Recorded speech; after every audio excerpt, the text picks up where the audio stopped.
Hello, everyone. I'm Gabby Starr, president of Pomona College, and I'm pleased to welcome you to the first of several dialogues with distinguished speakers from around the country. Conversations such as these are truly important at this point in time. Divisions are wide, and the only way to breach the divide is to build bridges of empathy and understanding. Empathy does not come naturally, but it is a skill worth cultivating. And joining us for this first conversation is Professor Eddie S. Glaude Jr. of Princeton University. He is the James S. McDonald Distinguished University Professor and Chair of the Department of African American Studies. His most recent book, Begin Again, James Baldwin's America and Its Urgent Lessons for Our Own, explores the complex tangle of race, trauma, and memory. He writes, quote, Baldwin's vision requires a confrontation with our history, with slavery, Jim Crow segregation, whiteness, to overcome its hold on us, not to posit the greatness of America, but to establish the ground upon which to imagine the country anew, end quote. Professor Glaude, thank you for joining us today. It is a true privilege to be able to speak with you and to bring your voice to our students and our community. It's my pleasure, Madam President. I'm excited and honored. Well, I want to open up by telling you a little bit about why your most recent book really might resonate with some of our students. We have a series here called Know Your History at Pomona, and it was launched a few years ago in order to make sure that our current students understand what past struggles have to tell us about the present, and so that we can learn from them, take tools from them, but also realize that in many ways our struggles are not unique. So a lot of students have read James Baldwin, especially one of our first year dialogue books was If Beale Street Could Talk. And our politics department hosted just last year a replay of the infamous debate between James Baldwin and William F. Buckley. And I was wondering if you would just give us a few opening points about what Baldwin has to teach us about the now. Wow. I had an opportunity in a very intimate setting to talk with some Pomona students in Professor Susan McWilliams-Barnes' class. I actually sent her the manuscript of the book, so many of the students got a chance to read it before it came out or read chapters from it, which is great. But what does Baldwin teach us? So in so many ways, Baldwin teaches us that the country has repeatedly failed to live up to its promise. That he's trying to imagine in the period that I'm writing about. How does one continue to fight for democracy in the midst of repeated failure, in the midst of repeated betrayal? And so there's a sense in which there's this demand for a certain kind of honesty about that fact, right? That we have to confront the ugliness of who we are and what we've done as a precondition to imagine ourselves otherwise. Right. And I think too is to kind of really see that we have the possibility to imagine ourselves otherwise. Right. That we're not permanently docked in the station, as it were. So I think it's a kind of honest confrontation with our past in order to open up pathways for ourselves otherwise. But that's a hard toe. So let me ask you to And that's a clarify lesson just we a need to moment. learn. Yeah. So I was interested just now by your use of the word we repeatedly. And also your your statement that we failed to live up to our promise. It seems in that statement, that use of the word we, that it is you're calling us to acknowledge a shared burden, even though it may be differentially felt by different individuals. You're not talking about an us and a them or a we and a they. Could you clarify that a bit more for me, Professor Glaude? Sure. So I get it. It's a habit I get from James Baldwin in some ways. And so the we sometimes at moments reflects my attempt to occupy the narrative voice of white people. Mm-hmm. In another moment, it might be an insider discourse where I'm just talking to Black folk. And in another moment, it's an aspirational we. It's a we that together, right, we as Americans can imagine ourselves otherwise. But I think your initial point is really important. I play on that for a reason, right? Because I don't want to us and them binary. It isn't nuanced enough. It isn't complex enough into my mind, and so I'm constantly reaching for uh, a way of talking that implicates us all in the mess. That there's no place, no pristine space from which to engage the current doings and sufferings of the country. So my we is always kind of, shall we say, doing unsettling work. That's fascinating. And one of the things that I think that I hear you say, besides that we have the fact that we need to all own up to our part in the present and our parts in the past, but that there's still maybe things to celebrate. And in turning to James Baldwin, there is certainly a flash of hope. But we're not blaming James Baldwin for not having come as far as we want to go, right? Or where even he would think we should be. We are drawing on his past, his strength, his thoughts, in order to find new possibilities. So could you say just a little bit about where discussions of race stand in the United States in terms of our past inheritance, and in particular, ways in which current political discourse around race or discourses around race might match up or not match up with those of Baldwin's times, like the conservatism of William F. Buckley, or the neoconservatism of the 1990s, or progressive values or left values now?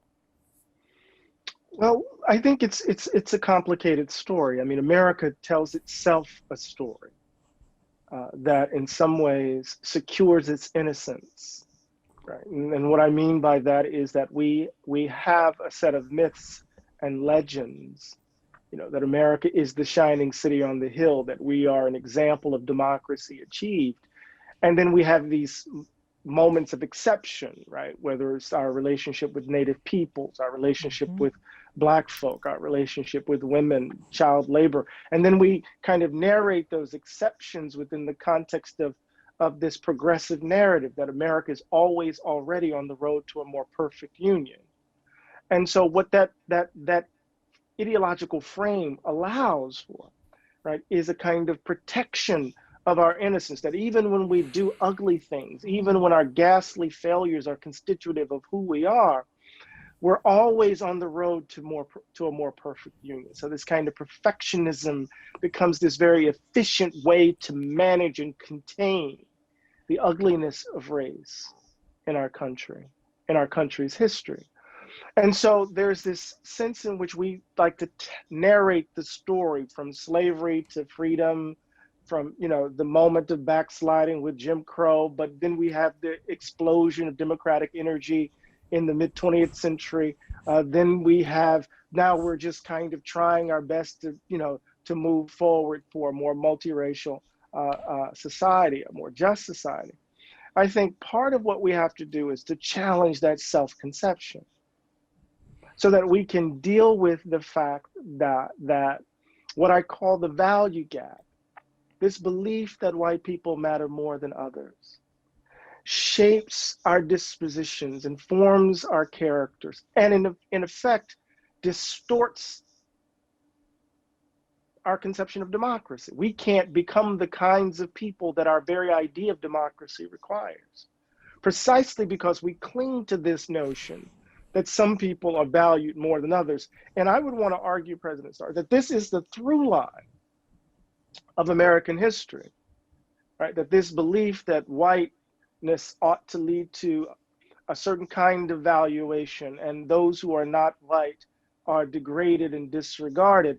And that's going to look differently in the context of slavery than it would in the context of Jim Crow than it would in the context of the mid-20th century, or even in the context of our first Black president. So what we're seeing and witnessing in our current moment, right, is a kind of grappling, a kind of reckoning with the way in which the society continues to be organized along the lines of the value gap, the lies that we tell in order to protect ourselves from the reality of what it means to live in a society predicated upon such a thing. In light of, and this is a horrible sentence, but in light of the demographic shifts that are bringing pressure to bear on our form of life. So race continues to confound this democracy because we've never really grappled with it in an honest way. May I ask you a slightly provocative, and perhaps some might hear this as a perverse question? Has white supremacy benefited white people? Well, the answer to my mind is materially yes, morally no. And what do I mean by that? You know, there's a moment in Jefferson's notes, and it's a moment when Jefferson, you know, gives voice to that famous formulation about his worry about God's judgment on the nation for the sin of slavery. But that famous formulation comes in a section when Jefferson is writing about habit formation. And he's talking about what happens to the child in the context of slavery who witnesses the brutality of the institution, how his moral character is deformed and disfigured by in some ways coming to a moral language in the context of an institution that is predicated upon violence and the abject condition of those who are called slaves. So the idea, and this is what Baldwin insisted upon, right? Those who engage in a kind of willful ignorance about the circumstances of our country, those who insist on ignoring the reality of what we are actually doing to hundreds of thousands of people simply because of the color of their skin, they become monstrous. So he says, this is the controversial formulation. I've never thought of myself as the N-word. That's your invention. And so to paraphrase him, he says, so I've never thought of myself as the N-word. So until you come to terms with why you needed the N-word, I'll give it back to you. Who's really the N-word here? He says. This is fascinating. I want to stick with this for just a moment.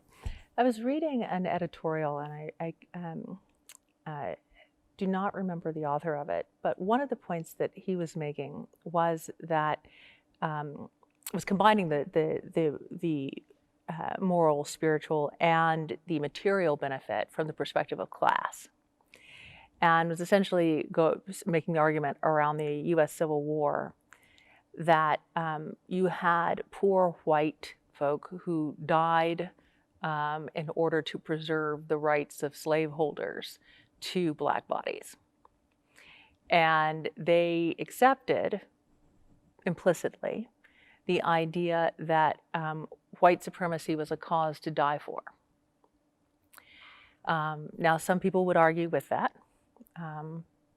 This is what the give and take is all about. But to me, it suggested that there is some untapped discussion we need to have about the way in which the idea of white supremacy, meaning in this case the ability to own, manipulate, take the wealth of that produced by other bodies, did not benefit the majority of white folks in terms of who was going to die for this cause.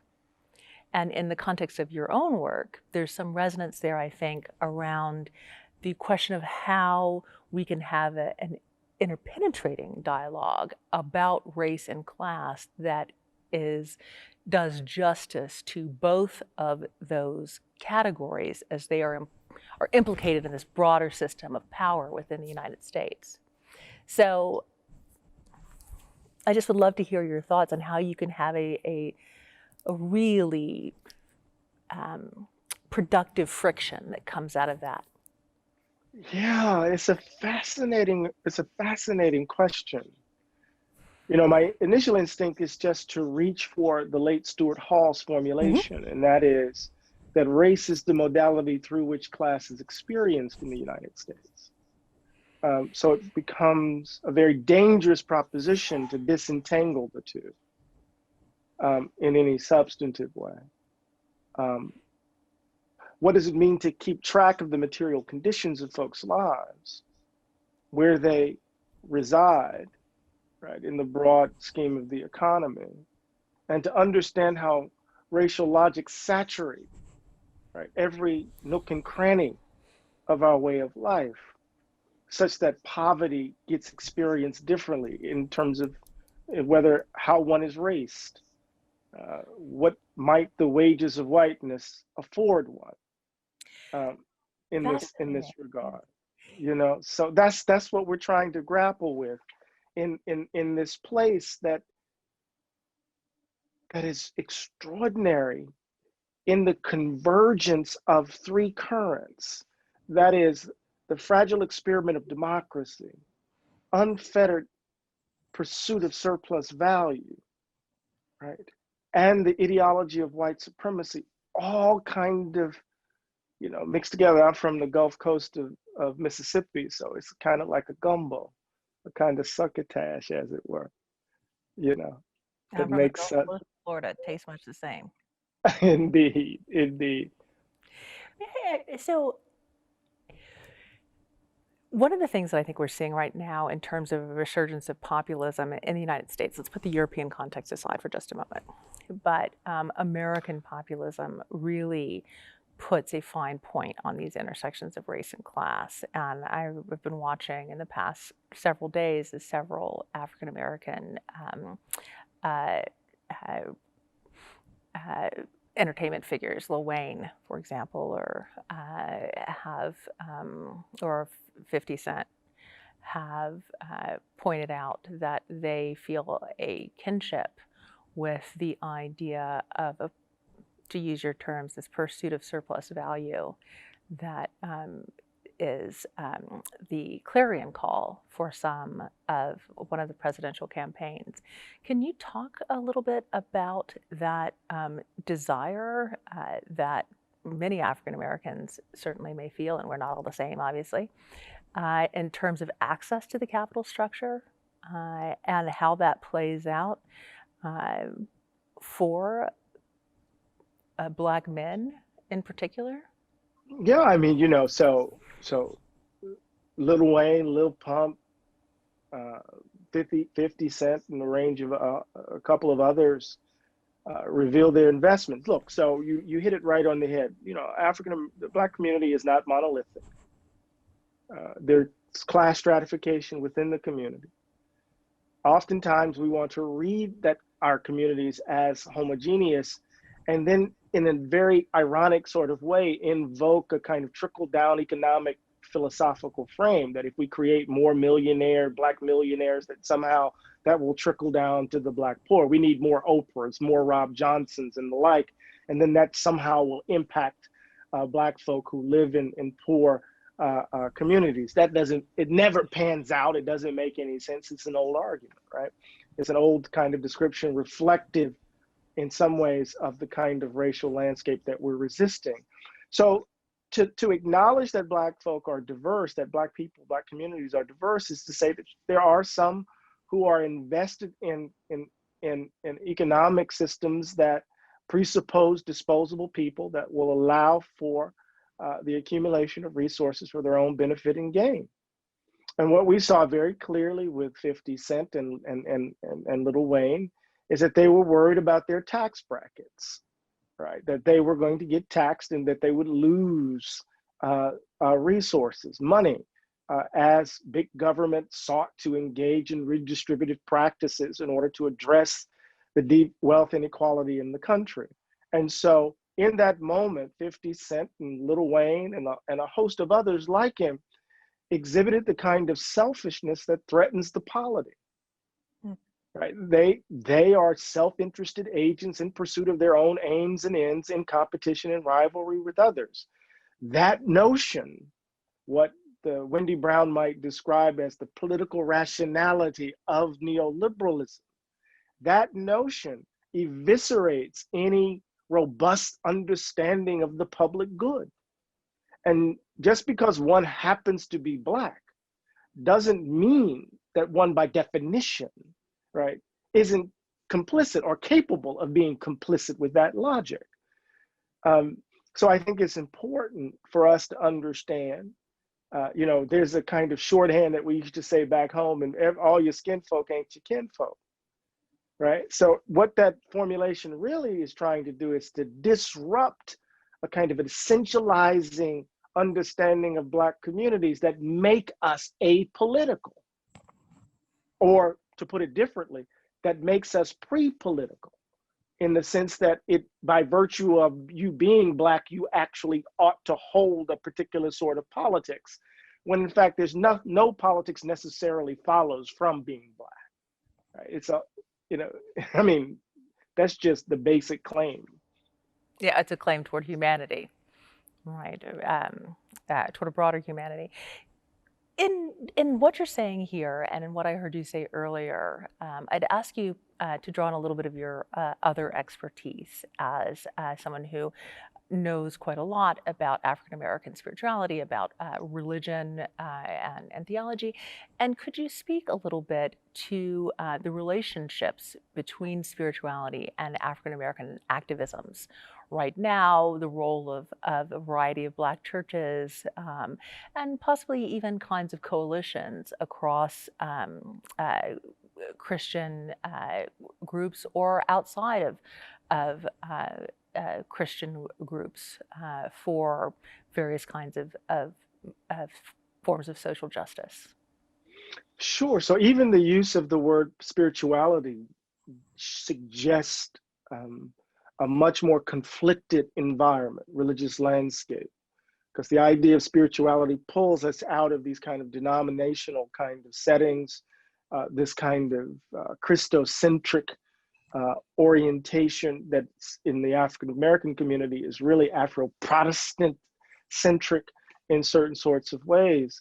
What we do know is that the complexity of Black religious life continues to animate African American politics in very clear and complex ways. Within the context of Afro-Protestantism, we've seen over the last few decades the ascendance and hegemony of a certain kind of prosperity gospel, where you have a kind of sow your seed and reap your benefits, reap your blessing kind of theological orientation that runs almost parallel with the logic of neoliberalism, where your success or failure is contingent upon your own doing, as it were. So there's that component, but there's also, a sense in which there are progressive Christian voices out there that are trying to do some powerful work. And I'm thinking here of Bishop Reverend William Barber and the Poor People's Campaign, and before that, Moral Majority. But we've seen some really interesting tensions between Black churches in particular and Black Lives Matter, as well as we've seen some interesting synergies. And what this really reflects to me is a differentiated public landscape, that Black churches are no longer the principal site for organizing and mobilizing Black communities. They continue to provide brick and mortar pre-COVID, but they're also the object of critique. I'm thinking about the Easter Sunday protest in Ferguson of Black churches and the like. So the short answer is that it's complex. And we're seeing progressive voices within African American Christendom, for example, speak back to those more conservative voices. And we're seeing, I think, the importance of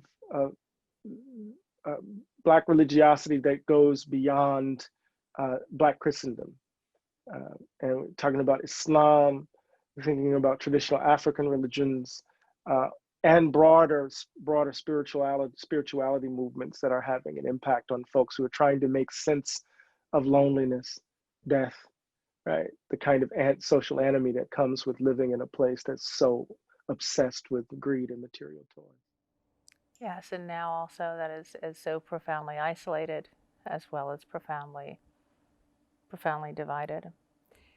Um, um, so when you're pointing out that certainly African Americans don't create a monolithic group, I think one of the fascinating things about the social movement surrounding Black Lives Matter has been on one hand the way in which that particular phrase, um, the power of its simplicity has created an umbrella, but it's still, you're talking about an ideologically complex set of views, whether it's around policing, whether it's around economic security, whether it's around uh, the ability of groups within groups to survive. You know, when you think about what uh, people who are transgender people of color are some of the most at risk individuals for violence. So could you talk a little bit about that heterogeneity of the different threads within larger umbrella of BLM and how they might be in tension with one another or in support of one another? Absolutely. You know, I think that's such a wonderful observation. I tend to read Black Lives Matter as more of a sensibility than a movement. Mm-hmm. And historically, I liken it to Black Power, Hmm. right? If you think about Black Power as a kind of historical moment, there were a number of different political formations that fell under its description. So to think of Black Power as one thing is to make a mistake, right? That is to say, the politics of the Black Panther Party are very different than the politics of the Nation of Islam, which is very different than the politics of the Dodge Revolutionary Union movement, right? Or the League of Revolutionary Workers. I mean, we can go down the line, right? So there's a sense in which what Black Power enabled was a kind of common sensibility about a reorientation, right, to one's Blackness. And how one pursued it was very different. You could go the cultural nationalist route, you could go the kind of Pan-African Marxist Leninist route, you could go a kind of bourgeois nationalist route. All of that was happening underneath that category. And so those of us who study Black Power, right, we see it very clearly. And I think Black Lives Matter in some in interesting ways parallels, right? So you have some folk like Movement and Black Lives, they're out in the jungles of Brazil studying Marxism, right? And they're arguing for, right, a fundamental transformation in the very ways in which the economy works. They see, right, capitalist modes of production presupposing disposable people and understanding that that presents a threat, that at least some elements of it, right? Then you have reformists, right, who are basically liberal in their orientation, thinking about DeRay McKesson and whom I love, and Brittany Packnett Cunningham, whom I love as well, right? But what do you see? You see them wanting to operate within the context and frame of American liberalism, engaging in a kind of reform of policing and the like. So, and that's just two examples moving from the left to the center right. And and you can see this in the debate around policing, whether people are talking about criminal justice reform in terms of elimination of qualified immunity, decriminalization of the code, of the criminal code, to defunding the police, which really has everything, people deliberately misunderstand that phrase. It's kind of bad faith in some ways, just like they deliberately misunderstood Black Power, and just like they deliberately misunderstood Freedom Now, right? Defund the police is actually about our making the claim that our budgets reflect what we value, and that cities should not be allocating 60 to 70% of their budgets to policing, in this, at least understood in this way. So folks are going from that kind of argument to abolition. Mm-hmm. They're not the same thing. But what I just did presumes the attribution of nuance. Yes. You could argue that police should not be the front line in terms of mental health calls, for example.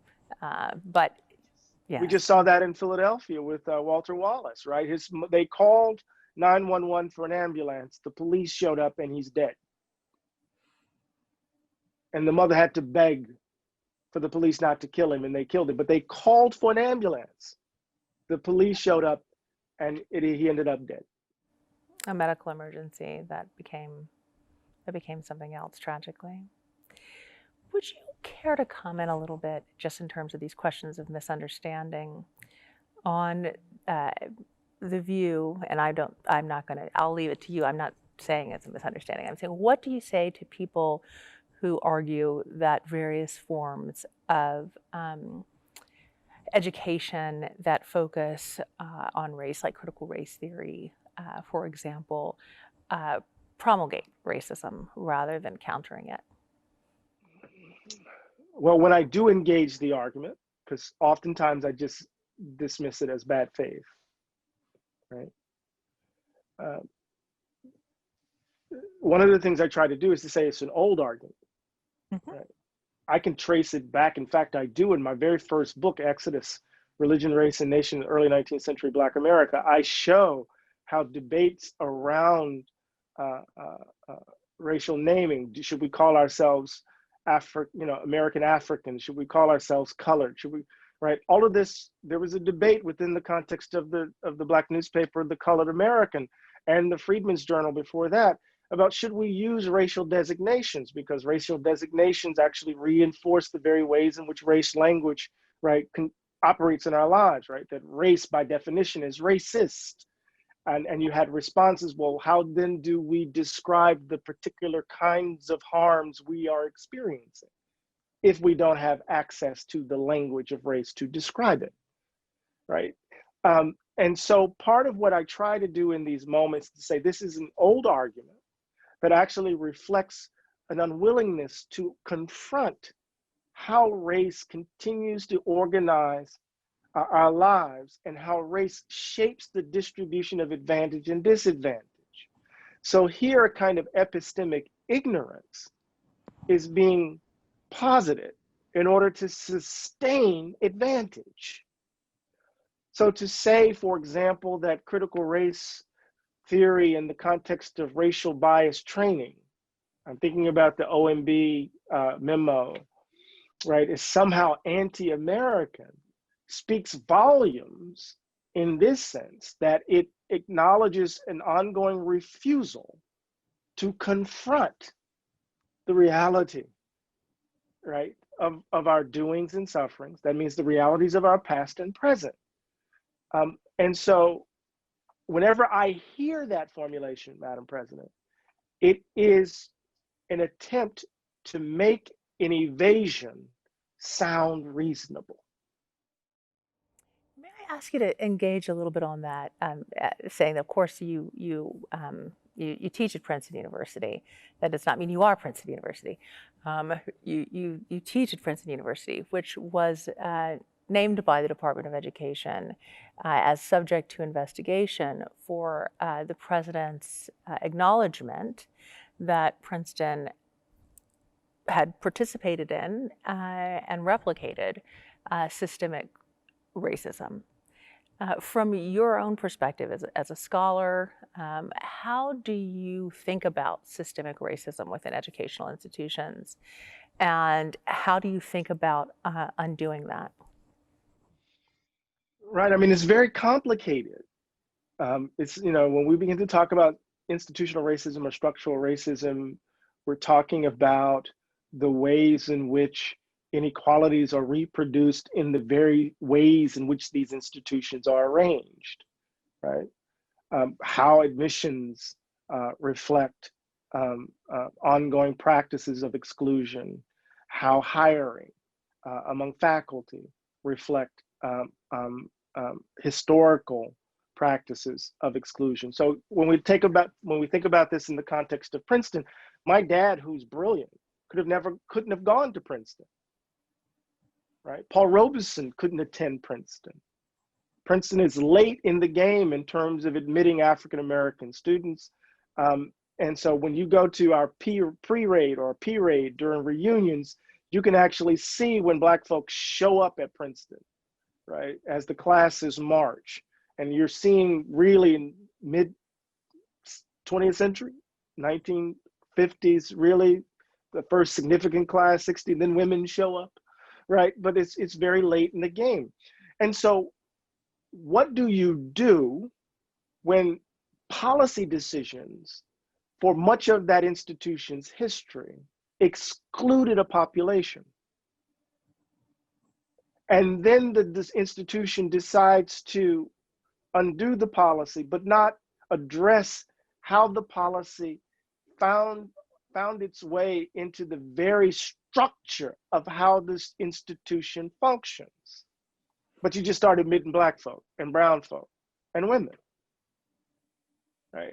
And so that requires a different kind of assessment, right? A different kind of thinking. We've been trying to make this argument around faculty. For example, just really quickly, I've been making this case there, I've been confronting the pipeline question over and over and over and over again. Well, one of the big issues for diversifying faculty is the limited number of PhDs who are Black and brown and the like. And, on its face, that seems to be true, right? They're just a limited number. We're not going to college. We're not going to graduate school at the same rates and the like. But what's interesting is that it's also a matter of taste. And then, what do you mean, Dr. Glaude? Well, if I'm in the social sciences, particularly a politics department or a sociology department, and that department is quantitatively oriented, it thinks that the only serious social science is social science that crunches numbers and the like. When we know the data shows us that people of color and women tend to gravitate in those fields to the qualitative subjects, then it's not about pipeline or pool. It's about the taste of the department. So how do we then disrupt that? What do we do proactively to disrupt it? At Princeton, if you bracket the expansion of African-American studies over the last 4 years, Princeton's numbers flatline in terms of its diversification of its faculty. They just flatline. So it requires, and this is a long-winded answer, it requires an honest assessment of the history of exclusion, which will then require, right, a deliberate effort to address it. If policy produced inequality, it will be policy that has to address it. It just can't happen on its own, although people want to believe that it will. It's whether one naturalizes those distinctions or sees them as culturally produced and reproduced. I think about that often when we use that pipeline metaphor. And I say, well, if I'm Exxon and I'm the means of exploration, as well as the pipeline and the means of refinement and the means of distribution, it's very difficult for me to blame my own pipeline for its failures to transport. Oh, I'm going to steal that, Madam President. Thank you so much.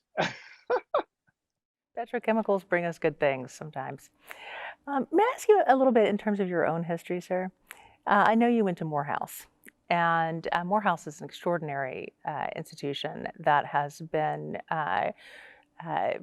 supporting Black men's excellence for generations now. When you think about being at Princeton or our own students here, my own students here at Pomona, what lessons can we take from Morehouse or other historically Black colleges and universities for how we can help ensure the thriving of African American men at our institutions? That's such a great question.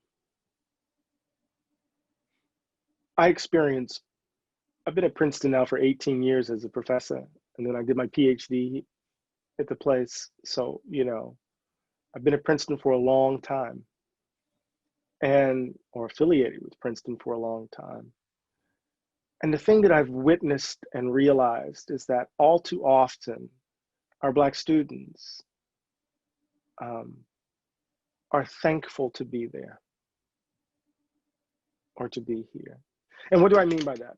Right? That the way Princeton seems to function in places like Princeton, places like Pomona, is that our students come into these places and they are grateful to be here. And they don't seem to feel a sense of possession of the place. What Morehouse made me feel was that I am supposed to be wherever I am. It put a crown above my head and gave me the resources to grow into it. Gave me the confidence to be bold and to take risk. It insisted that I find my own voice. So in other words, I wasn't a charity case at Morehouse. I never felt that it was a philanthropic gesture. And even though I was on scholarship, even, I could tell the whole story. I went to Morehouse at the age of 16. If it wasn't for Dean Sterling Hudson, who I walked into his office and said, I don't want to go back home. I was there for a summer science program in the 11th grade. I don't want to go back home. He gave me a scholarship. I was an early admit. There's all of that stuff. They took a risk on me. I was in the office of my philosophy professor, Aaron Parker, who would ask me this question every single day. Eddie, what are you going to do with your life? Right? It was just this amazing experience. My closest friends are there. Just to give you an idea, Paul Taylor, Alton Jones Professor of Philosophy and Chair of the Philosophy Department at Vanderbilt, Ronald Sullivan, Professor of Law at Harvard, Charles McKinney, Chair of the Department of African American Studies at Rhodes College. I could just go on, and all of these were my closest friends at Morehouse. And we never felt like someone was treating us as an object of philanthropy. We are Morehousemen. So what does it mean to be at a Pomona or at a Princeton and feel that sense of possession? So if I could get you to rephrase that for just a moment, could you give a little bit of advice to your colleagues here on faculty at Pomona say, my fellow professor, if I could ask you to do 3 things for every Black man in your class, every person of color in your class, what would those 3 things be? Wow, off the top of my head. Well, the first thing is to treat them seriously as persons capable of great things, not as objects of remediation, but to hold them to a standard, to expect excellence from them, and to model what it means to be excited about ideas for them. I tell my students all the time at Princeton, I said, you need to reverse your relationship to this institution. And they're like, what do you mean? I said, look, Morehouse tried to kick me out 3 times. Like, what did you do? I was a student activist, I was president of student government, these institutions are conservative, fine. But you're a Morehouse man, you're so proud. I said, exactly. But they tried to kick me out 3 times, right? Now, while I was there, they gave me all these tools. But in the grand scheme of my life, Morehouse was a moment. And now they claim me. In the grand scheme of your life, Pomona is a moment. Princeton is a moment for you to acquire the skills so that you can go out and do what you've been called to do. And then Pomona will claim you. May I say amen? Reverse your relationship. Because oftentimes we come into these places and we're just thankful. Oh my God, I'm at Princeton, I'm at Pomona. And then you're too And so you're too shy to take advantage of all of those resources that have been put in place to help you because you don't want to be seen as the affirmative action student. So you're failing in your dorm room as opposed to going out and getting help, thinking that the school, this is what I mean by a sense of possession of the place. We don't feel like it's ours because we feel like somebody's doing us the favor when we're doing these institutions the favor by being there. That's the flipping of the script. So 3 things. 1, take them seriously. 2, demand excellence. 3, get them to see themselves in the grandest terms. The thing I tell my son, the thing I tell my students all the time, the world conspires to make you small. The question is whether or not you're going to be complicit. Yes. I say that as well. You know, people will tell you all the things that you can't do. Don't ever tell yourself that. Right. Yeah.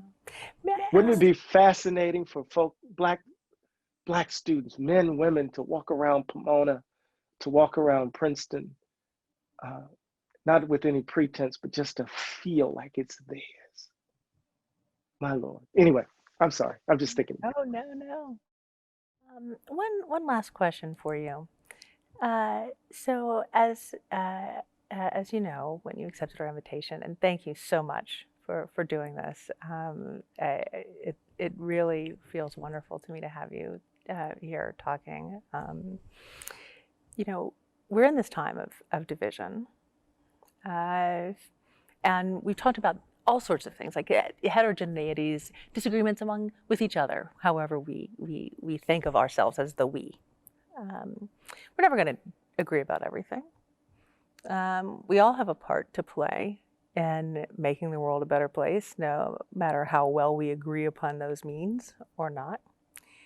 But there are a couple of topics that I think we've touched on where there is really fiery and sometimes even potentially dangerous disagreement because people's passions can be so inflamed. And we've touched on a few of those, policing certainly being one. Questions of how you might or might not assign blame or virtue.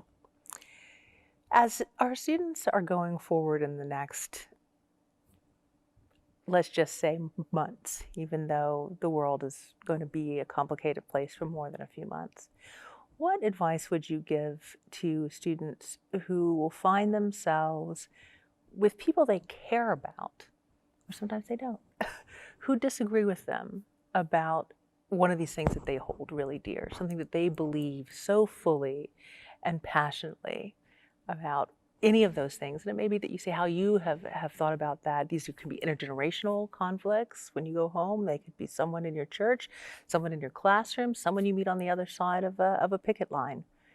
What advice would you give our students for being able to communicate across those barriers?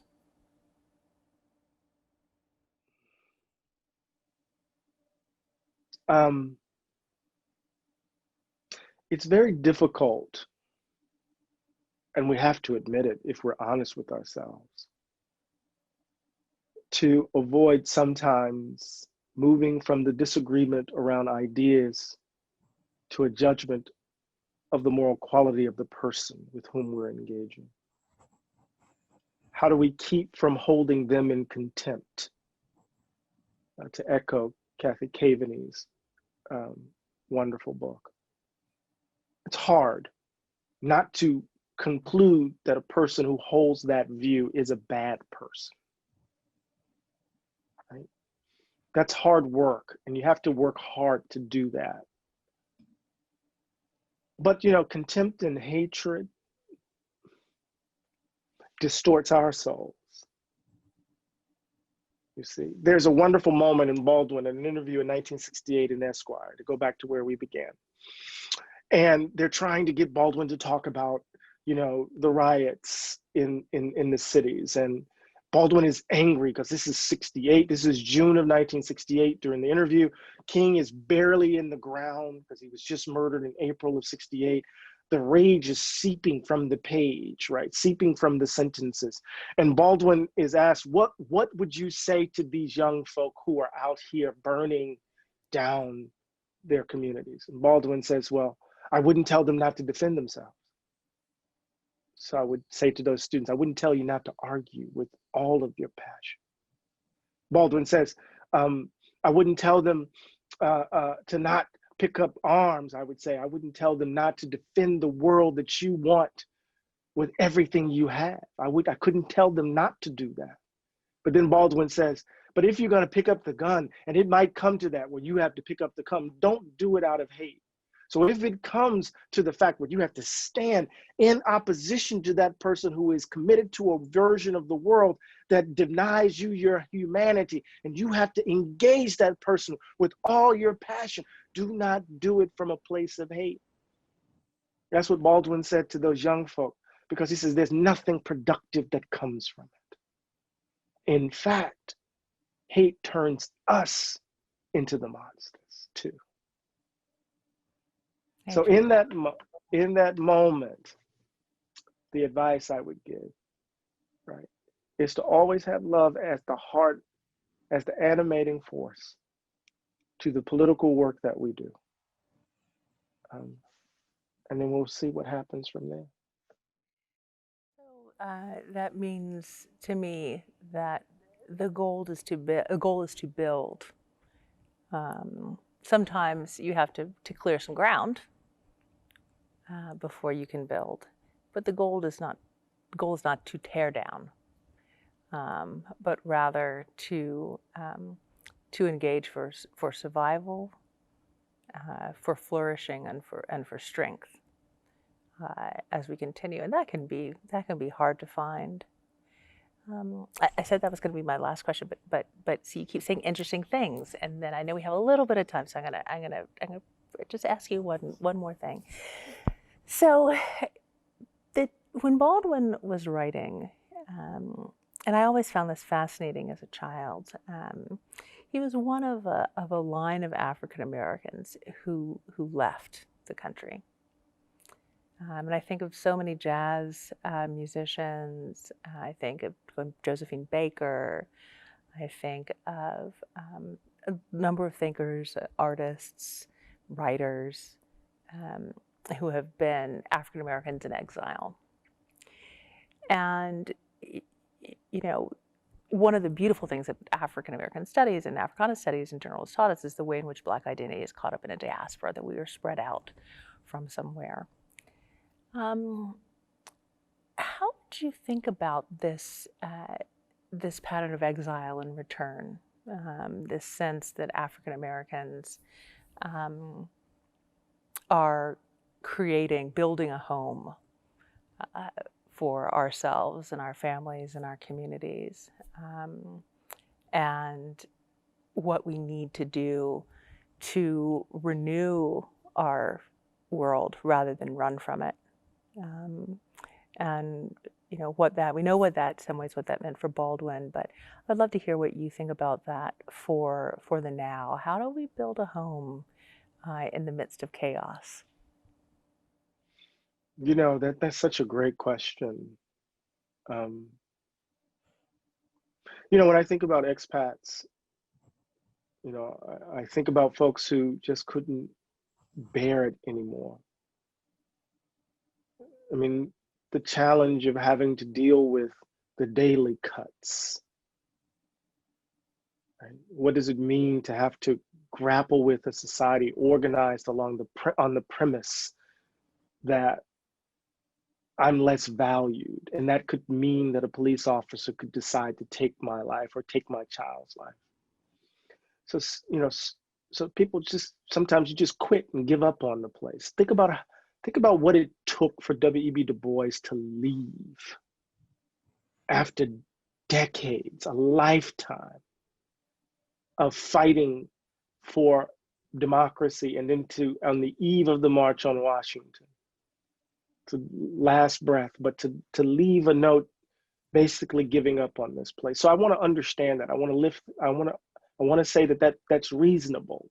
It's not unintelligible. It's not unreasonable or unintelligible. I understand what they're doing. Baldwin wasn't in exile. He called himself a transatlantic commuter. Yes. He needed to find space in order to think about the place. Because while you're here, you know, you have to deal with it. I've had a headache for the last 24 hours because I've been paying attention to what the country has been doing politically, right? And you wonder whether or not I'm having a stroke or something because of the pressure. What is happening in this place?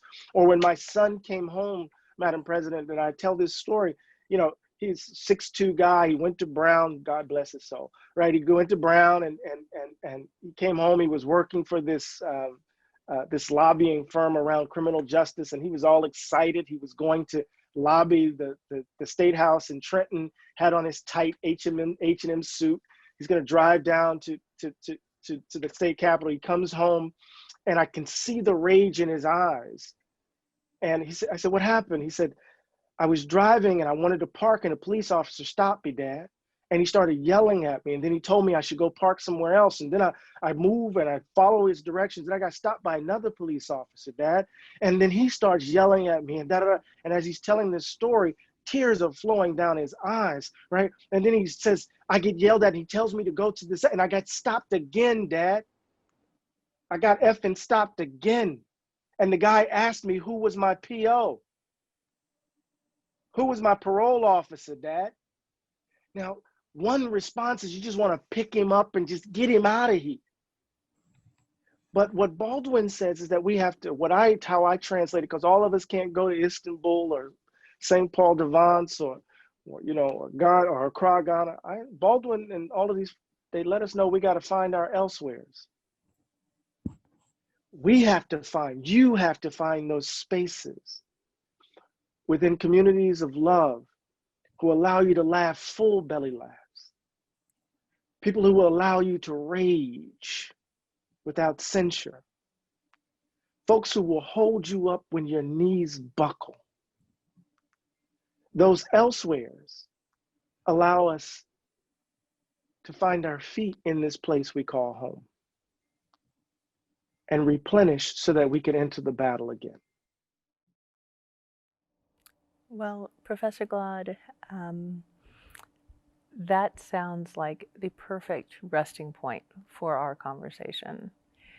And I will say to you, thank you for making this last hour that kind of special place where you and I could speak and feel free to say to each other what we needed to say. And to know that we could make in this intellectual and imagined and human space that kind of a temporary home. I hope that you and yours, from your family to your students and your colleagues, find that wonderful series of moments in conversation with each other and peace with each other and dialogue with each other, and that every single student and member of our community at Pomona gets to do so as well. It's not a safe space, but it's a space for us to be who we have to be, that elsewhere. And thank you for providing us for it. You are the inaugural member of these dialogues here at Pomona. And I just want to say that coming up, we're going to have another conversation, one that I think you might be interested in, Professor Glaude. We are inviting Rabbi Sharon Bruce, who's the senior and founding rabbi of IKAR, who'll be with us on November 17th at 4:30. Pacific, and she's going to talk with us about Judaism, about minority religious rights, about the ideas of democracy, and ways that we all desperately need to find that elsewhere.